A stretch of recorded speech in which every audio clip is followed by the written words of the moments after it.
नमस्कार साथियों, आप सभी साथियों का एक बार फिर से हार्दिक स्वागत, अभिनंदन। साथियों, आरपीएससी कॉमर्स फर्स्ट ग्रेड के अंतर्गत आज एक और टॉपिक के बारे में एमसीक्यूज की सीरीज में आपके सामने लेकर के आया हूं। आज अपन डिस्कस करने वाले हैं ऑडिट के कुछ महत्वपूर्ण प्रश्नों के बारे में। ऑडिट अंकेक्षण जिसका सिलेबस अब अपने यहां सीमित कर दिया गया है, मैटर कम कर दिया गया है, लेकिन जो उसका इंट्रोडक्शन है वो अब भी अपने सिलेबस में है। उससे रिलेटेड कुछ एक महत्वपूर्ण एमसीक्यूज को आज की क्लास में अपन डिस्कस करेंगे। तो चलिए साथियों, स्टार्ट करते हैं अपनी क्लास को।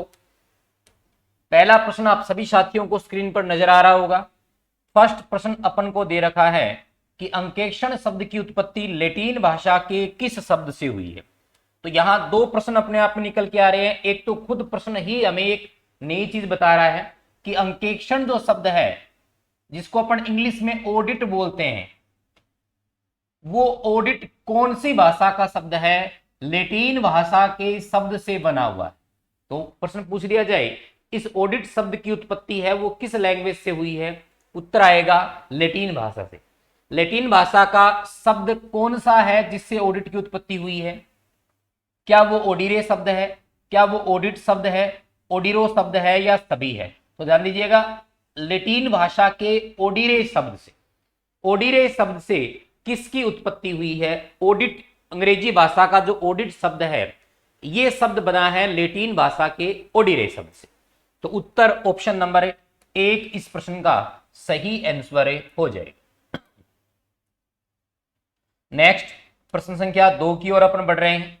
प्रश्न संख्या 2, वैधानिक अंकेक्षण की शुरुआत कहां मानी जाती है? वैश्विक स्तर पर वैधानिक अंकेक्षण, जिसे अपन स्टैट्यूटरी ऑडिट बोलते हैं, जो कि विधान द्वारा करवाया जाता है या जिसे टाला नहीं जाता, इस प्रकार के ऑडिट की शुरुआत सबसे पहले वैश्विक स्तर पर कहां होती है? प्रश्न अपन से ये पूछा गया है। तो वैधानिक जो अंकेक्षण है, इसकी शुरुआत क्या अमेरिका में सन 1800 में होती है, इंग्लैंड में 1844 में की जाती है, भारत में सन 1900 में की जाती है, या इसमें कोई भी उत्तर है वो सही नहीं होगा? तो ध्यान दीजिएगा, ऑडिट का मूलतः वैधानिकता के तर्क पर जनक है वो इंग्लैंड को माना जाता है। इंग्लैंड में ही सबसे पहले इसकी शुरुआत होती है। इंग्लैंड में इसकी शुरुआत मानी जाती है सन 1844 से। तो सन 1844 इस प्रश्न का राइट आंसर हो जाएगा।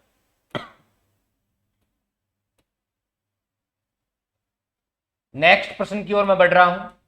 प्रश्न संख्या 3, भारत में सर्वप्रथम सार्वजनिक कंपनी का अंकेक्षण किस अधिनियम के अंतर्गत किया गया? बात अब भारत के संदर्भ में अपन करते हैं। भारत में जो सार्वजनिक कंपनियां हैं, जिन्हें अपन लिमिटेड कंपनीज कहते हैं, जिनके संदर्भ में अपन कहते हैं कि शुरू करने के लिए कम से कम 5 लाख रुपए और सदस्य संख्या कम से कम 7 होनी चाहिए, ऐसी कंपनियों का अंकेक्षण है वो किस अधिनियम के अंतर्गत करना शुरू किया गया? यानी कंपनी के कौन से एक्ट के अंतर्गत इसको शुरू किया गया? क्या यह कार्य कंपनी अधिनियम 1986 के अंतर्गत किया गया, कंपनी अधिनियम 1913 के अंतर्गत किया गया, या वर्तमान कंपनी अधिनियम 2013 के अंतर्गत किया गया, या कंपनी अधिनियम 1800 के अंतर्गत किया गया? तो अपने लिए महत्वपूर्ण एक तो कंपनी अधिनियम 2013 है, जो कि वर्तमान में अप्लाई है। और प्रश्न के अकॉर्डिंग मैं जाऊं तो भारत में सर्वप्रथम जो लिमिटेड कंपनी है, उनका अंकेक्षण शुरू होता है कंपनी एक्ट 1913 में।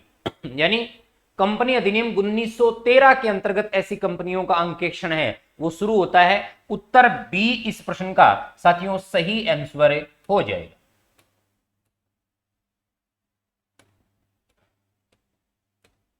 प्रश्न संख्या 4, आईसीएआई, आईसीएआई यानी इंडियन, जो अपना institute of chartered accountant of India, जो भारतीय चार्टर्ड अकाउंटेंट इंस्टीट्यूट है, उसकी स्थापना किस वर्ष में की जाती है?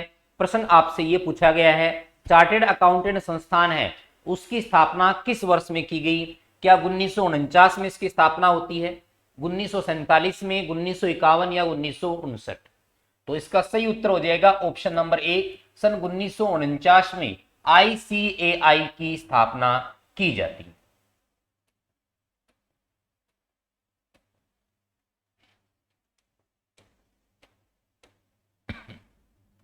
प्रश्न संख्या 5, आईसीडब्ल्यूए, ICWA, यानी इसका संदर्भ किसके संदर्भित है? The institute of cost working जो एसोसिएशन है उसके संदर्भ में है। यानी जो लागत लेखा करने से संबंधित जो इंस्टीट्यूट है उसकी स्थापना किस वर्ष भारत में की जाती है, यह भी महत्वपूर्ण प्रश्न है। इसका मुख्य ध्येय ऐसी कंपनियों की ऑडिट करना है जो कंपनियां मूलतः उत्पादन का कार्य करती है, वस्तु निर्माण का कार्य करती है, यानी प्रोडक्शन से रिलेटेड जो भी संस्थाएं हैं उनके ऑडिट का कार्य है वो इस संस्था द्वारा किया जाता है। क्या इसकी स्थापना सन 1944 में की जाती है? क्या इसकी स्थापना सन 1959 में की जाती है?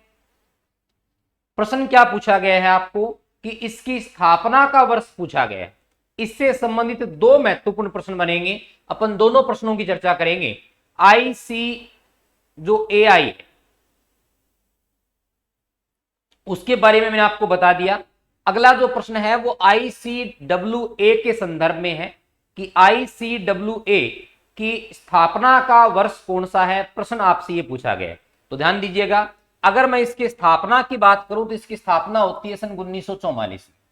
स्थापना वर्ष है वो तो है सन 1944, लेकिन प्रश्न आपसे पेपर में अगर ये पूछा जाए,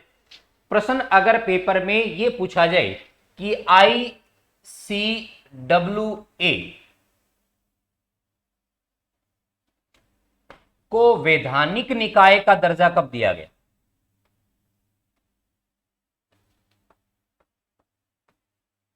वैधानिक निकाय का दर्जा कब दिया गया, इसे वैधानिक निकाय के रूप में कब घोषित किया गया?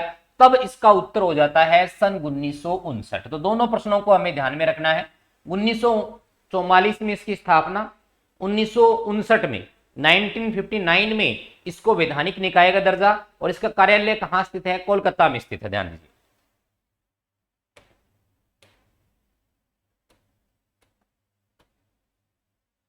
अगले प्रश्न की ओर अपन बढ़ रहे हैं। प्रश्न संख्या 6, AASB का संदर्भ जो है वो किस परिप्रेक्ष्य में लिया गया है या किसके संदर्भित है?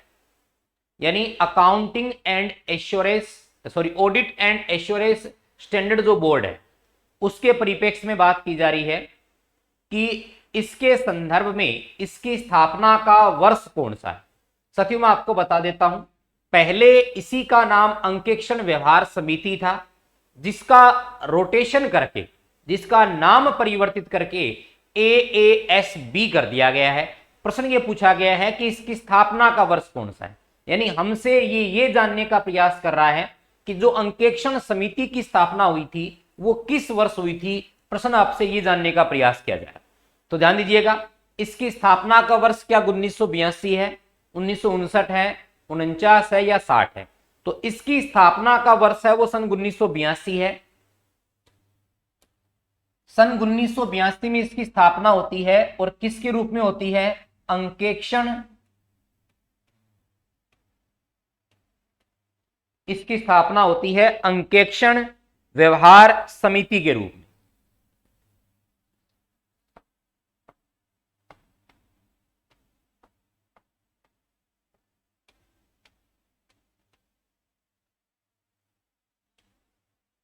अंकेक्षण व्यवहार समिति के रूप में, और बाद में इसी का नाम रोटेट करके, इसी का नाम चेंज करके क्या कर दिया गया है? अंकेक्षण व्यवहार समिति कर दिया गया।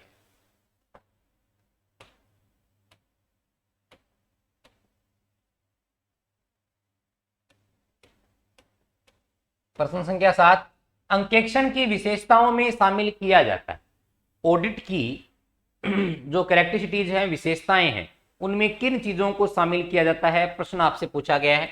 अंकेक्षण विवेचनात्मक जांच है। क्या अंकेक्षण एक विवेचना प्रस्तुत करता है, प्लस माइनस दोनों बिंदुओं को प्रस्तुत करता है? अंकेक्षण सामान्य स्वतंत्र व्यक्ति द्वारा किया जाता है। साधारणतः हम ये मानते हैं कि अंकेक्षण जो है वो एक ऐसे व्यक्ति द्वारा किया जाना चाहिए जो संस्था से डायरेक्ट लिंक्ड न हो। तीसरी महत्वपूर्ण बात, अंकेक्षण जांच का उद्देश्य वित्तीय विवरणों की सत्यता पर राय प्रकट करना है। अंकेक्षण का मूल ध्येय, मूल उद्देश्य क्या है, यह हमें समझना जरूरी है। अंकेक्षक कभी भी सत्यता की गारंटी नहीं देता है। अंकेक्षक सिर्फ यह प्रूफ करके देता है कि जो डॉक्यूमेंट्स आपने तैयार किए हैं, जो फाइनेंशियल स्टेटमेंट आपने तैयार किए हैं, वो अकॉर्डिंग टू वाउचर है या नहीं, आपके जो प्रमाणित हैं उनके बेस पर बने हुए हैं या नहीं है, इस चीज के बारे में सिर्फ अपनी राय व्यक्त करता है। तो ये बात भी सही है। इसका मतलब ये तीनों ही पॉइंट इस ओर इशारा कर रहे हैं कि ये तीनों ही अंकेक्षण की विशेषता है। तो ऐसी कंडीशन में इस प्रश्न का जो सही उत्तर अपन मानेंगे वो ऑप्शन नंबर डी मानेंगे। ऐसी कंडीशन में इस प्रश्न का सही उत्तर हो जाएगा option number D. Option number D इस प्रश्न का सही उत्तर हो जाएगा। अंकेक्षण का कार्य लेखांकन के किस भाग में शामिल होता है?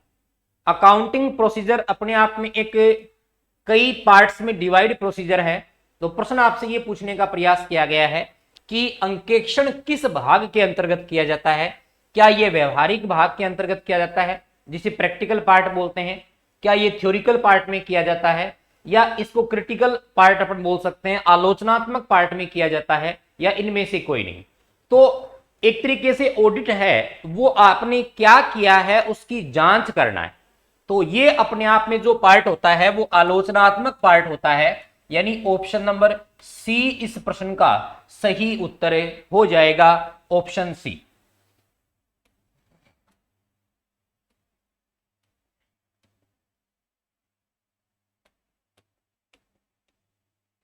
प्रश्न संख्या 9, निम्न में से कौन सा कार्य पुस्तपालन के कार्यों से भिन्न है? निम्न में से कौन सा कार्य पुस्तपालन के कार्यों से भिन्न है? बुक कीपिंग का जो काम है उससे अलग काम है, उसकी बात कर रहा है। खाता बही, जर्नल, तलपट या खाते? प्रश्न ये पूछा गया है, निम्न में से कौन सा काम है जो खाता बही के कामों से क्या है, अलग है? तो बताइएगा कौन सा ऐसा पार्ट है जो पुस्तपालन के काम में बुक कीपिंग में शामिल नहीं होता? खाता बही बिल्कुल बुक कीपिंग का पार्ट है, जर्नल भी बुक कीपिंग का पार्ट है, खाते भी बुक कीपिंग का पार्ट है। इसका मतलब इसका जो सही उत्तर है वो ट्रायल बैलेंस हो जाएगा। साथियों, ट्रायल बैलेंस जो है वो अपने आप में एक सूची होती है। जो बुक कीपिंग, यानी मैं बोल सकता हूं कि ये लेखांकन के अंतर्गत आता है, ये बुक कीपिंग यानी पुस्तपालन का भाग नहीं है। पुस्तपालन में सिर्फ खातों में खतौनी करना और उनके शेष निकालने तक का ही कार्य शामिल किया जाता है। ऑप्शन नंबर सी इस प्रश्न का सही उत्तर हो जाता है।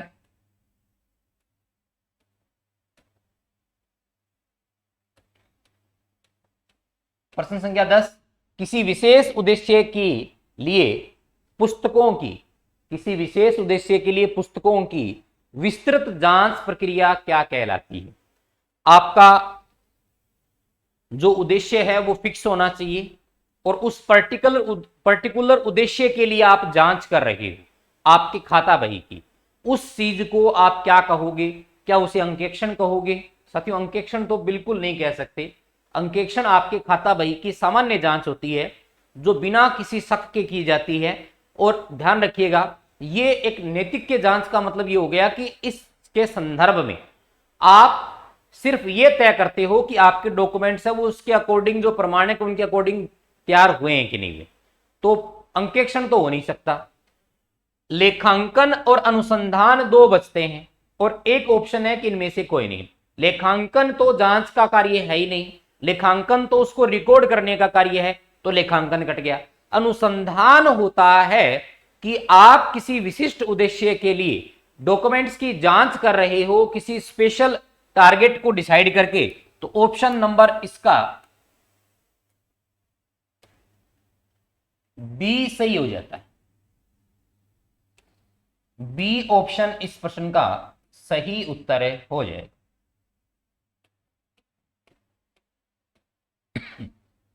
अंकेक्षण का प्रमुख उद्देश्य क्या है? प्रश्न पूछा गया है, अंकेक्षण का प्रमुख उद्देश्य है वो क्या माना जाता है? ऑप्शन नंबर 1, भावी योजना निर्माण में सहायता करना, कपट व अशुद्धियों को रोकना, कपट व अशुद्धियों का पता लगाना, यह निर्धारित करना कि वित्तीय विवरण क्रियाकलाप से सही परिणाम बताते हैं कि नहीं बताते। यह निर्धारित करना कि वित्तीय विवरण जो है वो क्रियाकलाप से सही परिणाम बताते हैं कि नहीं बताते। अगर मेरे पास ऑप्शन डी होता और मुझे यह बोल देता कि अंकेक्षण के उद्देश्यों में क्या चीज शामिल है, क्या चीज शामिल, तो अंकेक्षण कहीं ना कहीं भावी उद्देश्यों के संदर्भ में भी होता है। अंकेक्षण से अशुद्धियों का कुछ पता भी लगता है। अंकेक्षण अशुद्धियों का जब पता लगेगा तो इसका मतलब कोई ना कोई रोकने का प्रयास भी इसमें शामिल होगा। लेकिन एक उद्देश्य की जब बात की जाए तो मैं स्ट्रिक्ट बात करूंगा, मैं ऐसे पॉइंट को लेकर के चलूंगा जिसका उद्देश्य ही जो कि ऑडिट करने का मूल उद्देश्य है। तो मूल उद्देश्य क्या है आपको पता है, जो आपने डॉक्यूमेंट्स तैयार किए हैं उन डॉक्यूमेंट्स की क्या करना है, जांच करना।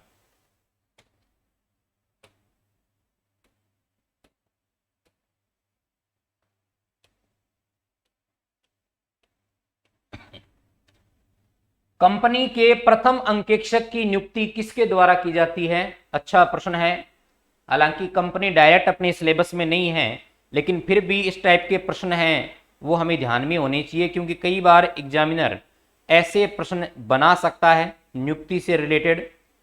तो प्रश्न ये पूछा गया है कि कंपनी के प्रथम अंकेक्षक की नियुक्ति किसके द्वारा की जाती है? तो कंपनी का जो प्रथम अंकेक्षक है वो साथियों नियुक्त किया जाता है संचालक मंडल द्वारा। संचालक मंडल द्वारा प्रथम अंकेक्षक की नियुक्ति जो है वो किसके द्वारा की जाती है? संचालक मंडल के द्वारा की जाती है।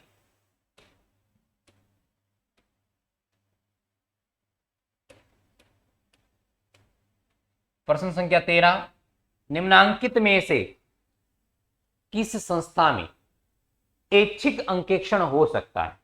ऐच्छिक अंकेक्षण का मतलब जहां अनिवार्य अंकेक्षण न हो, ऐसी संस्था जिसमें अंकेक्षण करवाना अनिवार्य नहीं है। प्रश्न आपसे ये पूछा गया है, लैंग्वेज चेंज कर दी गई है कि कहां किस संस्था में ऐच्छिक अंकेक्षण हो सकता है। बैंक में, तो बैंक में तो साथियों वैधानिक अंकेक्षण होगा, कंपनी में भी वैधानिक अंकेक्षण होगा। एकांकी व्यापार और सरकारी विभाग, सरकारी विभाग का भी अंकेक्षण करना जरूरी है। इसका मतलब जो एकांकी व्यवसाय है, एकल स्वामित्व के व्यवसाय हैं, वहां ऑडिट करवाना उसके मालिक की इच्छा पर निर्भर करता है। सरकार की ओर से कोई बाउंडेशन नहीं है कि ऐसी संस्थाओं की ऑडिट करवाई जाए। क्लियर? तो उत्तर सी इस प्रश्न का सही हो जाता है।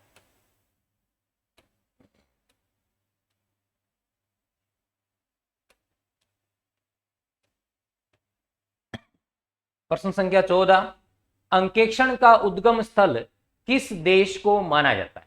अंकेक्षण की प्रारंभिक जो शुरुआत है वो कौन सी कंट्री में मानी जाती है? प्रश्न आपसे ये पूछा गया है। तो अंकेक्षण की शुरुआत संभवतः, वैधानिक अंकेक्षण का संदर्भ लूं तो इंग्लैंड है, लेकिन अंकेक्षण की शुरुआत है वो सबसे पहले यूनान से मानी जाती है।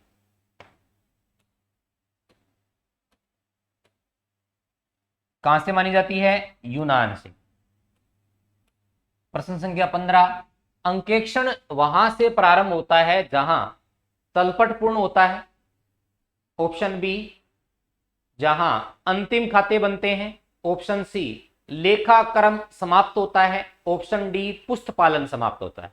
तो देखिएगा प्रोसीजर फिक्स है। अगर हम देखते हैं तो सबसे पहला काम पुस्त पालन का होता है,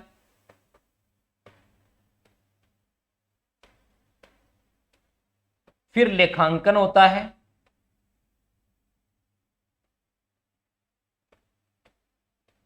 और लेखांकन के बाद नंबर आता है अंकेक्षण का।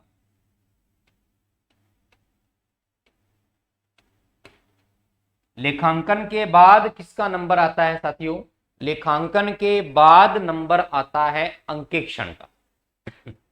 तो प्रश्न अपन से यह पूछा गया है कि अंकेक्षण वहां से प्रारंभ होता है जहां तलपट पूर्ण होता है, अंतिम खाते बनते हैं, लेखा क्रम समाप्त होता है, या इनमें से कोई नहीं। तो ऑप्शन नंबर सी इस प्रश्न का सही उत्तर हो जाएगा। ऑप्शन सी इस प्रश्न का क्या हो जाएगा? सही उत्तर हो जाएगा।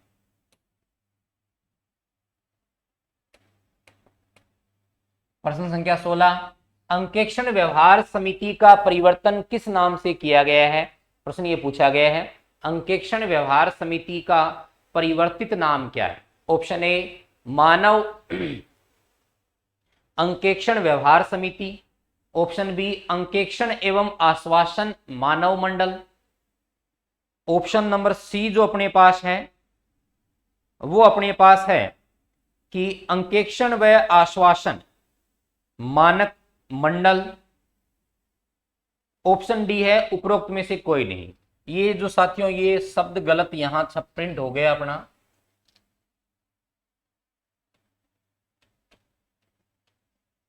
मानक मंडल है।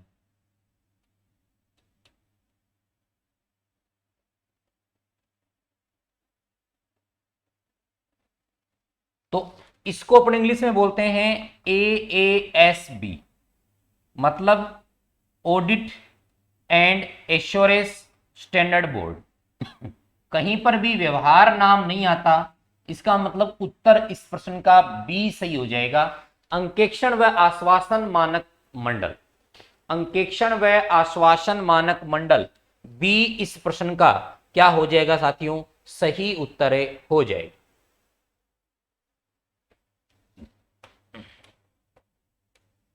प्रश्न संख्या 17, अंकेक्षण से तात्पर्य क्या है?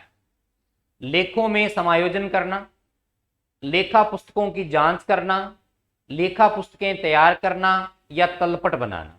सिंपल प्रश्न है। प्रश्न में आपसे यह पूछने का प्रयास किया गया है कि जो मतलब अंकेक्षण है उस अंकेक्षण का साधारण भाषा में अर्थ अपन क्या लगा सकते हैं? तो अंकेक्षण का साधारण भाषा में अर्थ यही होता है लेखा पुस्तकों की क्या करना? जांच करना। ऑप्शन सी इस प्रश्न का, माफ कीजिएगा, ऑप्शन बी इस प्रश्नों का सही उत्तर हो जाएगा, लेखा पुस्तकों की क्या करना? जांच करना। लेखा पुस्तकों की क्या करना साथियों? जांच करना। प्रश्न संख्या 18, अंतरिम अंकेक्षण निम्न में से किस कार्य के लिए आवश्यक है? इंटरनल ऑडिट अंतरिम अंकेक्षण है, उसका संबंध निम्न में से किस कार्य के लिए आवश्यक है? प्रश्न ये पूछा गया है। अंतरिम अंकेक्षण क्यों आवश्यक है? बोनस वितरण के लिए, अंतरिम लाभांश घोषणा करने के लिए, कर्मचारियों पर नियंत्रण रखने के लिए या व्यवसाय की गतिविधियां जानने के लिए। प्रश्न ये पूछा गया है। इंटरिम जो अंतरिम अंकेक्षण है उसकी आवश्यकता के संदर्भ की बात की गई है। तो साथियों आंतरिक जो अंकेक्षण है, आंतरिक अंकेक्षण का मतलब ये होता है कि व्यवसाय के संदर्भित आप अंकेक्षण करते हो, चलते व्यवसाय के संदर्भ में जो अंकेक्षण करते हो उसे चालू अंकेक्षण कहते हैं, और इंटरिम का संबंध होता है वर्ष के दौरान। तो इस प्रकार का जो अंकेक्षण है उसके कई सारे प्रोसीजर हो सकते हैं, कई सारे विकल्प हो सकते हैं, व्यवसाय की गतिविधियों का जानना भी हो सकता है, अंतरिम लाभांश की घोषणा के संदर्भित भी ये बात हो सकती है, बोनस वितरण के संदर्भ में भी बात हो सकती है, कर्मचारियों पर नियंत्रण के संदर्भ में बात हो सकती है। अंतरिम अंकेक्षण में किस कार्य के लिए आवश्यक है? तो सबसे महत्वपूर्ण बात अगर अपन इस प्रश्न का उत्तर माने तो अंतरिम अंकेक्षण का संबंध होता है, वो होता है अंतरिम लाभांश घोषणा के संदर्भ। तो ऑप्शन इसका कौन सा सही बैठ जाएगा अपना? बी इस प्रश्न का सही उत्तर हो जाए। नेक्स्ट प्रश्न संख्या 19, निम्न में से किस संगठन के लिए अंकेक्षण अनिवार्य है? प्रश्न ये पूछा गया है कौन से संगठन के लिए अंकेक्षण अनिवार्य है? कंपलसरी है, आपको अंकेक्षण करवाना ही पड़ेगा। धर्मार्थ संस्था के लिए या सहकारी समिति के लिए, सार्वजनिक कंपनी के लिए या कंपनी के लिए या उपयुक्त सभी के लिए। तो इन सभी संस्थाओं को ऑडिट करवाना ही करवाना पड़ता है। ऑप्शन नंबर डी इस प्रश्न का सही उत्तर हो जाएगा।